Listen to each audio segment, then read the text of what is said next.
दोस्तों, आजकल सभी लोग जंतर मंतर पर प्रोटेस्ट करने जा रहे हैं और दुनिया भर की भीड़ वहाँ पर इकट्ठी हो रही है। कुछ लोग तो कह रहे हैं कि धर्मेंद्र जी का इस्तीफ़ा दो, कुछ लोग कह रहे हैं कि नीट के पेपर लीक हुआ है इस कारण से इस्तीफ़ा दो, और कुछ लोगों का कहना तो यहाँ तक है कि प्रधानमंत्री जी का भी इस्तीफ़ा दो।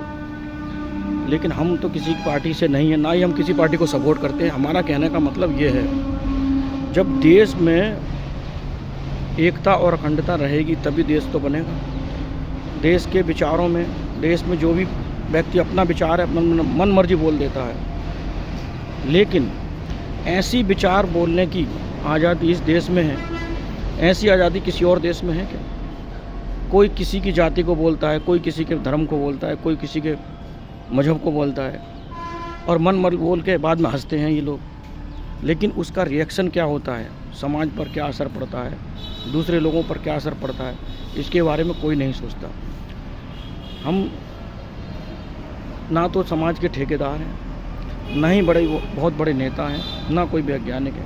हम तो एक छोटे से आदमी, हम ये कहना चाह रहे हैं कि भैया दुनियादारी में कुछ नहीं रखा है।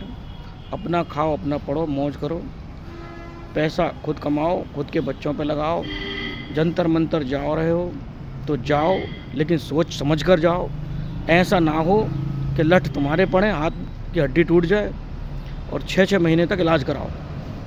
क्योंकि ये लठ नहीं देखता कि हिंदू के पड़ रहा है, मुसलमान के पड़ रहा है, और किसी भी व्यक्ति की हड्डी लोहे की नहीं है।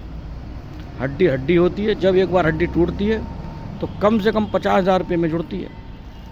तो ये डॉक्टरों का फ़ायदा ना कराओ और वकीलों का फ़ायदा ना कराओ कि वकील फिर जा रहा हो, कोई कह रहा है केस करेंगे, कोई कह रहा है हमारी हड्डी तोड़े पुलिस के केस करेंगे, कोई कह रहा है कि एक पर्सनल जिसने मारा है उसके केस करेंगे। तो फिर ये सब बकवास करने के लिए जा ही क्यों रहे हो? घर बैठो आराम से, शांति से खाओ पियो, मौज करो, पढ़ाई करना है पढ़ाई करो। अब कोई कह रहा है कि 228,000 जो भी है, 2 लाख बच्चों का भविष्य ख़राब कर दिया। क्या इसी सरकार ने करा है? सरकार तो पहले से भी आई थी, सरकार पहले से भी चल रही थी, दुनिया के बच्चे फेल हो रहे थे। आज आप ऐसी बातें कर रहे हैं। आज से आने वाले 2-4 साल, 5 साल या 10 साल पहले ऐसा हालत था देश में, जब पिछली सरकारों की, कि आदमी इतने परेशान होते थे कि साहब इंटर कॉलेज गए, मास्टर जी को पैसे दे दिए, पेपर हो गया, पास हो गए, कोई ज़रूरत नहीं कुछ करने की। प्रैक्टिकल में गए, 200 रुपये पकड़ाए और प्रैक्टिकल में 50 में से 48 नंबर आ गए, 30 में से 29 नंबर आ गए।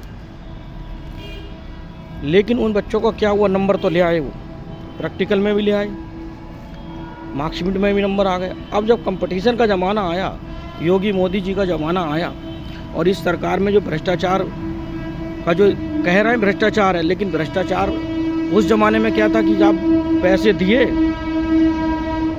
और यूपी पुलिस में भर्ती हो गए। उन बच्चों को जिनको का खा नहीं आता, अपने पिताजी के नाम की स्पेलिंग नहीं आती, वो पुलिस में भर्ती हैं। क्यों थे वो भर्ती? कैसे हुए भर्ती? हमारे साथ भी रहे, हम भी आर्मी में सर्विस की, हम वहाँ 17 साल सर्विस किए, रिटायर्ड हुए वहाँ से। लेकिन 17 साल में ऐसे ऐसे आदमी मिले हमें कि उनसे अगर सही से अगर डिस्ट्रिक्ट लिखवा लो तो डिस्ट्रिक्ट की स्पेलिंग ना लिख पाए, और वो आर्मी में सर्विस कर रहे हैं।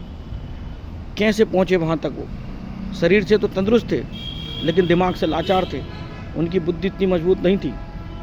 ये सब भ्रष्टाचार का मामला था। पैसे दिए, आगे बढ़े। दुनियादारी में सब भ्रष्टाचार है, चलता रहेगा। ये भ्रष्टाचार कहते हैं कि सतयुग, त्रेता युग, द्वापर युग सभी में चलता आया है।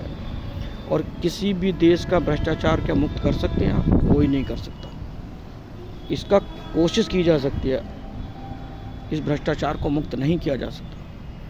लेकिन भ्रष्टाचार तो हमारे घर से ही है, हमारे समाज से है। भ्रष्टाचार करवा